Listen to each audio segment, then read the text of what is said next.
Welcome to Recruiting Intel on the Inside Texas Football YouTube channel, powered by InsideTexas.com. I'm Joe Cook. That's Justin Wells. That's Coach Dub. Make sure you like the video.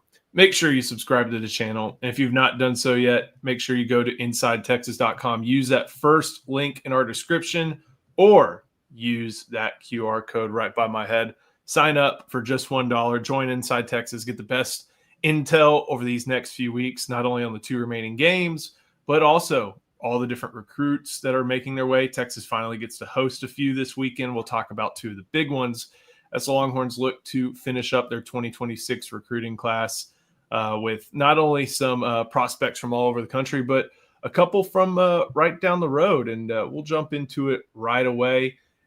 Justin, we know Derek Cooper's in this class. We know the Hurricanes are after him, but Texas is still maintaining, obviously the commitment. Derek Cooper is going to make his way back to Austin maybe over these next couple weeks. I think he's coming in for the A&M game. I'm not certain. He hadn't confirmed Arkansas, but I think he is coming in for the A&M game.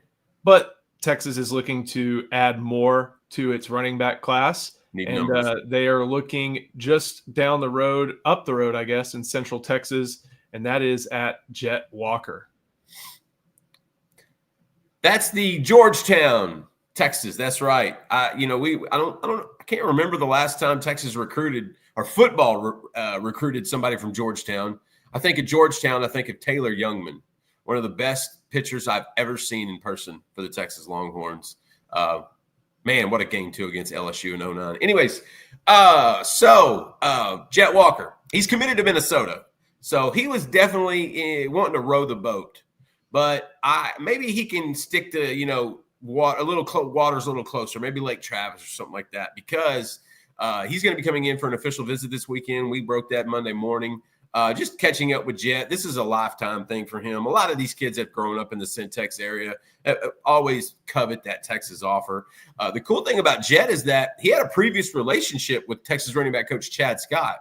And so Scott's actually the one that got him involved with West Virginia to begin with, which was his first commitment, was actually West Virginia. And so there's a connection there. But the biggest thing was that source told me that Scott actually reached out to Cooper just to let him know, hey, guys, we're going to bring in another running back.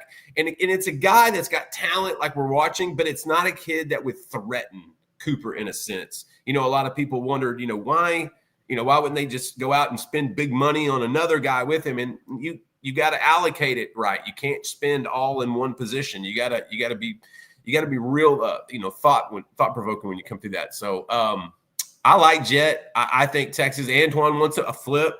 I think Texas has every right to flip him. They're going to give him the OV treatment this weekend, and then we'll see what happens over the next couple weeks.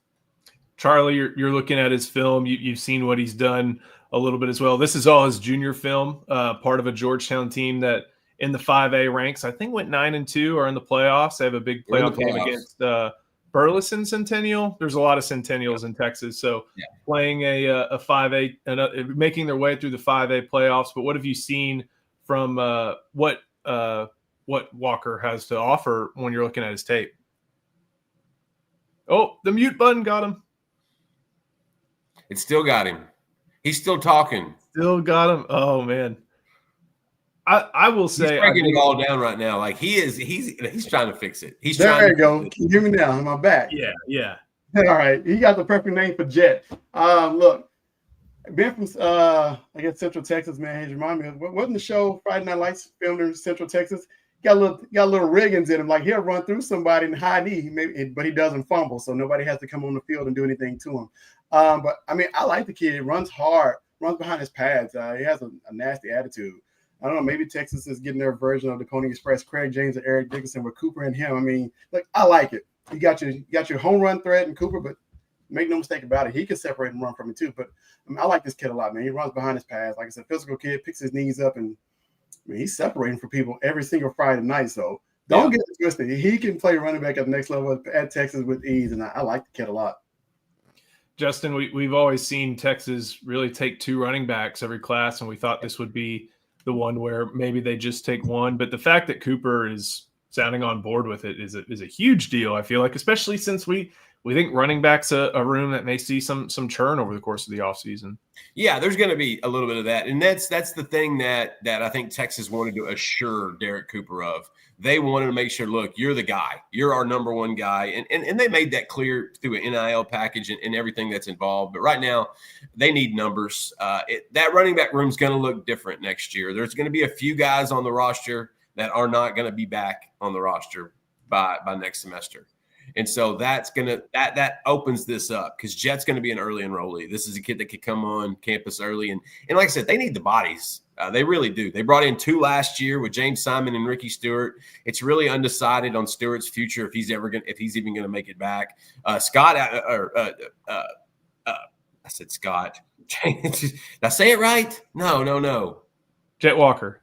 No, I was saying James Simon. Simon. I was forgetting Simon's last name. Simon did, showed a little bit of a burst, and I think he's got a future there. So they're just bringing in numbers. They're bringing in a guy that he's local. He's productive. He's big. This kid is like 6'6'1", 200 plus pounds. Like he's not a small type dude. And when you're committed to a Big Ten school, that's pretty significant from the running back department, considering kind of what they have to go through. I think Texas has a good chance to flip this kid. I don't think he's your stereotypical walk-on type guy that gets like, carries in a blowout. Like I think this kid could be a significant contributor down the line. And Z Holly does ask, is this Colin Page 2.0? You know what? Like Justin, I'll say if that's what he is, that's fine. Colin I think Page, he's more than that. Right. But even if he is, like Colin Page is someone that Texas, I don't think he's been able to play this year for a variety of reasons, just not only game situations, but I think maybe he's been, I don't know if he's suited up for every game. I haven't been able to track that, but like with the limited amount of walk-ons that you have, and if this is someone who just turns into a special teams guy in year 3, like I don't think that's the worst thing. You would like to maybe get more from all your running backs, but I don't think that's a indictment. I'm not going to go all the way with some of the coach on the field, but I do think there's room for this guy on a 85-man roster or a 105-man roster. So that's kind of my. He brings a mentality that you want to continue with the culture in this locker room. He brings that hard hat, but that's a football player. Definitely. Right. Before we keep going, got to show some love to one of our sponsors, and that is Rhoback. There's only one way to describe Rhoback: best fit, best feel. For those who aren't familiar with Rhoback, they are completely changing the game with their incredibly comfortable activewear. Rhoback has released so many items within their new licensed game day collection, and it's our favorite. With novel polo designs and clean hoodie and cues designs from some of your favorite schools like Texas, it's definitely worth checking out. Nobody else on the market is pairing these level of custom designs with this quality of activewear.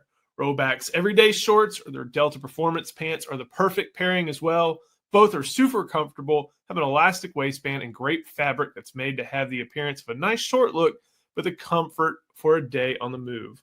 Rhoback has also been proudly leading the NIL charge, having signed partnerships with multiple college football stars like Quinn Ewers.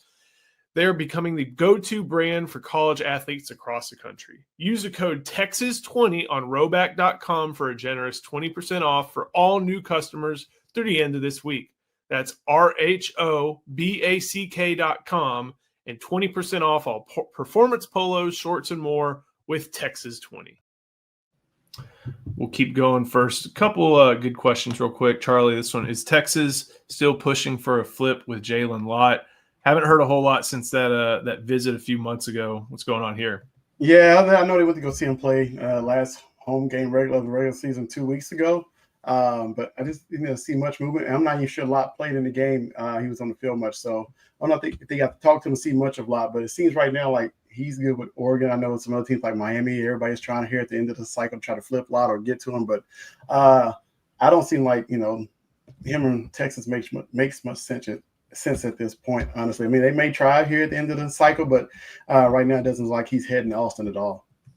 And then quick 2027 question from Antoine. Eli Johnson, Cibolo Steele standout, Jaquan Snell, Waxahachie, both safeties. Eli Johnson to Ohio State, Snell to Texas A&M. The top two safeties in the state. Antoine, listen, don't get discouraged with 2027 recruiting.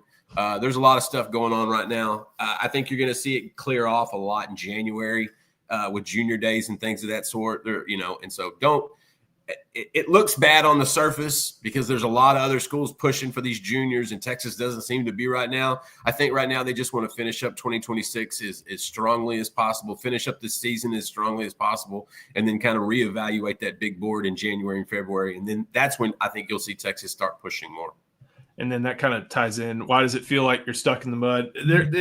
They're only juniors, only with the juniors. They're doing fine in 2026. Yeah. They got the number 5, number 6 class in the country. Yeah. It's in 2027, and again, it's just that there's going to be a couple staff changes. There's going to be some things that big board's going to be rearranged in the next few weeks, next few months, and they want to they don't want to start pushing kids that a different coach may not want per se, and so that it's just one of those things where they still talk to these kids, they still build these relationships, they're still connecting. It's not like they ignore them.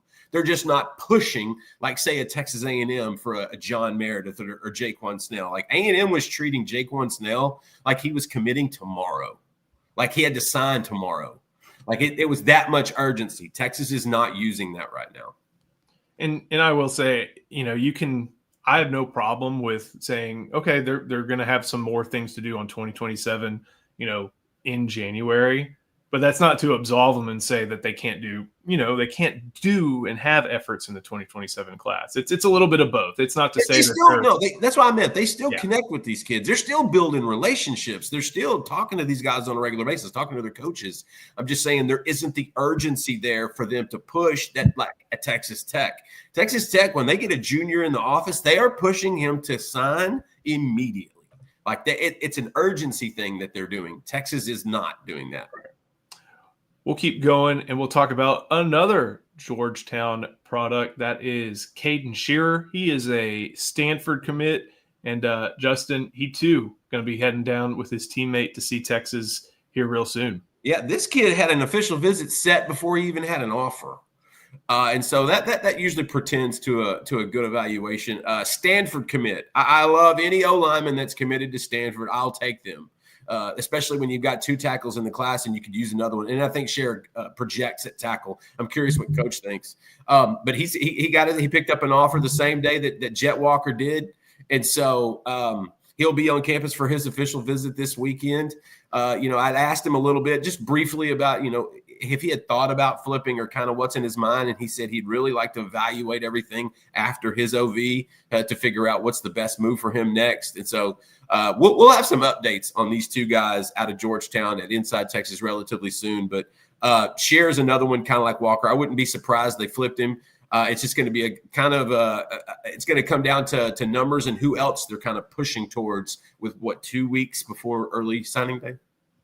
Something around those lines. Charlie, when you watch him, he's not super highly ranked, but you can see some effort, and you can see, some areas where you can understand he's going to be fine, and some areas where you're going to have to teach him over the course of his first couple seasons in any college program. Yeah, definitely. But the number one thing stands out to me: if you commit to Stanford, you're a super smart kid. I mean, you can pick up on a lot of things in the film room and apply it and take it to the field.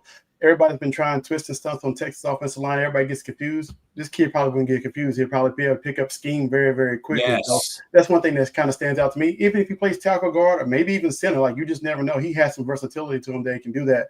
And usually one of the smartest guys in the room ends up playing center because they can call out and make all the catches. So I like him. Look, if you're blocking for a guy that rushed over 2,000 yards, probably 2 seasons back to back, I want you. You're doing something right? And you can never go. I always take a kid who's physical, who gets out there and competes in these 4 or 5 seconds trying to, push the other guy out of the picture frame. You give me that all day, I can live with it. I see him more technically sound than physical, Charlie. At this stage right now, that's just my take. I think he's more technically sound than a bruising pancake maker. Oh yeah, he definitely. I wouldn't say bruising, but you can see some effort. Like he's that's there. Fine. The feet. That's what I like the most about him, are his feet, and I think that's what that versatility clicks in with potentially at center, at guard. Look, if you've got an offensive lineman that's got a Stanford offer and has good feet, that's a no-brainer. I do like he plays kind of tall, but he can play strong even while playing tall and not kind of under his base. And that's you can start there, especially when he's Great 6'5", frame, 6'6". Yeah, that's a big kid. So that'll be something to definitely track. Guys, just kind of going over what's next for Texas. A couple big weekends at home for the Longhorns. The ability to host visitors. Haven't been able to do that since the Vanderbilt game. Any big visitors, whether they're guys committed or guys, aside from these two, big visitors, whether they're committed or whether they are prospects, y'all think fans should be on the lookout for and read more about on Inside Texas?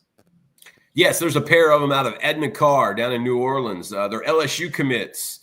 Texas, that's another kid that we didn't mention is Bryson Martinez is coming in for his OV as well. They're going to try to flip him as well. But people, we knew that when Inside Texas members knew about that one. We've tried to hint as much as we could, but it's sounding more and more like Richard Anderson and Aiden Hall are going to make that trip to Austin as well. They've been talking to Richard Anderson a lot. Obviously, teammates of Hayward Howard Jr., the 4-star that corner that's committed to Texas.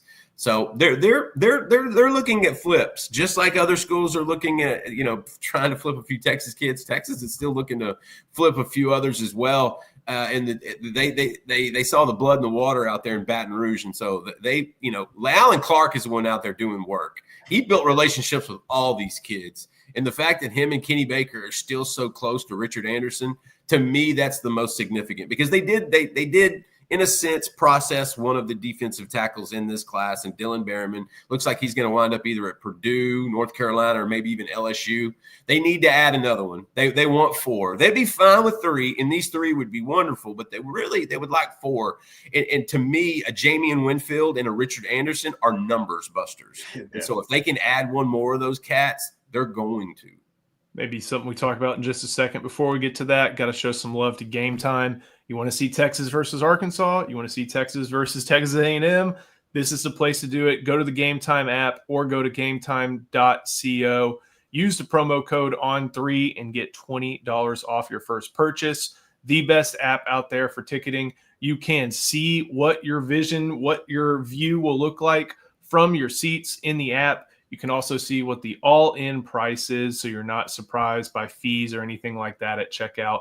You know what you're paying, and you know that you are getting the best price possible because of all the different things Game Time has going for it. But my favorite, again, all-in pricing. I'm not getting hit with $100 of fees, and I know what my seat with the view is going to look like there. So go to the Game Time app, use gametime.co, promo code ON3, get $20 off your first purchase.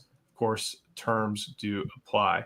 One thing I do want to make sure that we go over is Rivals updated its top 300 yesterday. Some Texas commits were in there. Diabell still near the top. Richard Wesley also up there. Right now, I've got on the screen just the top recruits in Texas. Going to go from 20 on down because that feels like a good place to start. Jermaine Bishop still within the one of the top players in the country, number 142 overall, number 5 athlete, number 20 in state is something. And Rivals it's one way to put it. Rivals wild is what that is. Has been a little bit surprising, and I think our guy Joshy Manning has it right. But that's a top 20 guy. What about some of these other guys in here? Legend Bay, we know Texas tried. Yeah, is Bay still talking to Texas? They put up the offer here recently. Sark hand delivered it in a sense. They went to go see him. There's still talk of him potentially visiting for Arkansas A&M. Give me the latest. Yeah, definitely. Look, they're still trying to get him to come on campus and visit. I mean, Chris Gilbert's been talking to this kid for 2 years since he was at Mesquite-Horn before he transferred to North Point. So he's been talking to Chris Gilbert and some people on staff for a while. Just that he had an Ohio State offer and had a better relationship with those guys. He thought he can go fit in the office, but Texas is still talking to him, trying to get him to come on a visit. So we'll see if that happens. Anything from these? I know one dad that's not going to like this next one. These next two. And Charlie knows who I'm talking about. Looking at, I'm surprised we didn't get a phone call about it. Look, both those tailbacks are really, really good. Yeah, they are. Everyone knows my love for Javian Osborne. I think he's not only a tremendous football player, he's a tremendous kid. Yeah. I think he's going to kill it at Notre Dame. But Jonathan Hatton getting some love. Maybe the Aggie bump. Maybe that's a new thing for the recruiting world. The Aggie bump. Drew Evers, that's a good fit for him there at SMU. Yeah, Davian, that kid I'm been curious what may happen with Davian Gross with Florida. I could see somebody that's looking for the fastest kid in the state as like a throw-in late. Hey, can we flip this kid late? Let's try to flip this kid late, see if you can get him in because Gross can fly. Definitely. Jaden Warren, that's a big pickup. Jaden Warren, listen, I got some insight on this one. Don't be shocked if A&M flips that kid. Jaden Warren is one of the most underrated players in the state of Texas. He's my second favorite receiver behind Jalen Lott in the state. He is that freaking good. Houston is trying to steal him and sneak him in with Keyshawn Henderson at the last minute, and I don't blame him at all. But Texas A&M is going to try to flip Warren, so just be prepared for that. Coach, the guy at the top, Jamarian Carlton from Temple, listed as a defensive lineman now. We know that they're who knows what the future for Dave Aranda looks like. Texas isn't all the way out of this one, are they? Now, they're trying to – he was on campus 2 weeks ago for the Vanderbilt game. So, Texas still talking to him. I think this kid, at the end of the day, I think, his home may be in Waco, depending on what happened with Aranda.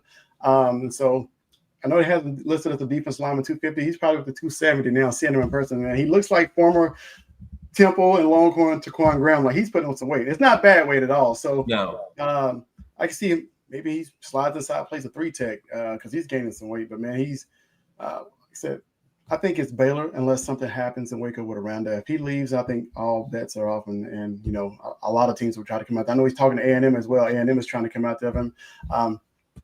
He's good friends and grew up with KJ4, who just flipped. I think had the crystal ball in for RPM. KJ4 flipping to A&M. They're really, really close, right? And so you got A&M who's come in trying to use that relationship. So many schools are still talking to him just in case something happens with Aranda and Baylor. Fett, I don't know anything about. He's good. Hey, maybe they need him next year with all these different rumors about Sam Levitt. I was about to say, isn't Levitt going to the portal? Seems to be the scuttle. KJ Edwards, another great season running behind that Carthage line. Justin, that kid is just phenomenal, man. Yeah. This one was a little surprising. I think Chase Campbell, uber fast. Okay, you're never going to question his speed or his production. I think this was a little bit of a stretch. And 6'1", are we measuring the same kid? I don't think so. Charlie John Turntine he was in that top 40 range for a while. The furthest he's kind of fallen is in this 60 range.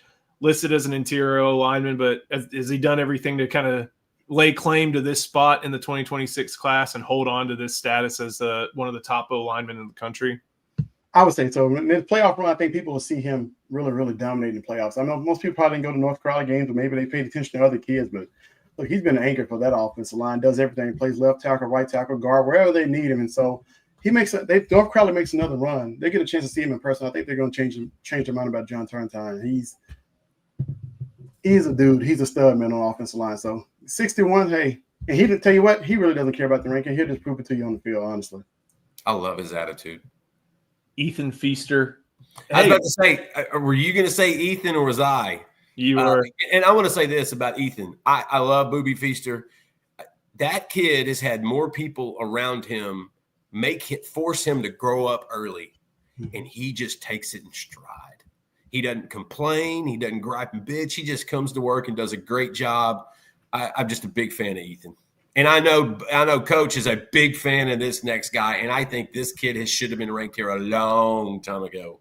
Yeah, definitely. Just to finish up about Feaster, he's gotten so much better from – I didn't think he was ready to graduate early, but he's dominated this season. Yes, yes. He's putting in the work, Coach. He's not just taking that reclassification and that early chance to get into college. Like, that kid works on his craft. I love everything about Booby Feaster. Yeah.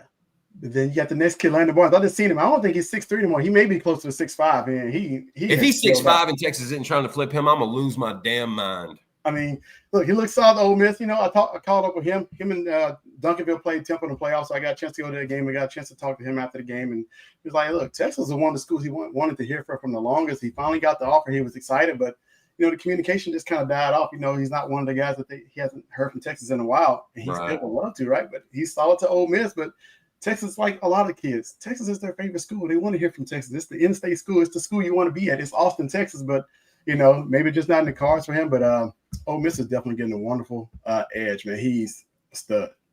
Felix Ojo, he's dropped like a small amount, and I know that he was complaining about that. I over the summer, it took me a minute to realize that he is not like as ready-made as I thought he was. Yeah. But he's still got the measurables of strength, and I do think the work ethic to where it won't take him long in Lubbock. I thought he was going to be he looked more like a day one player, like kind of in the Kelvin Banks mold, and I don't think that's the case anymore. I think it's more. No. He's not in the Kelvin Banks category. No. But you know what? You can make an argument he has as much upside, if not more. Yeah. Kelvin didn't have that size and that reach. Felix does. Yeah, I think with Felix, some humbleness took part, and he actually went to work. He's gotten a lot better. I got a chance to see him play Richardson versus Jamian Winfield.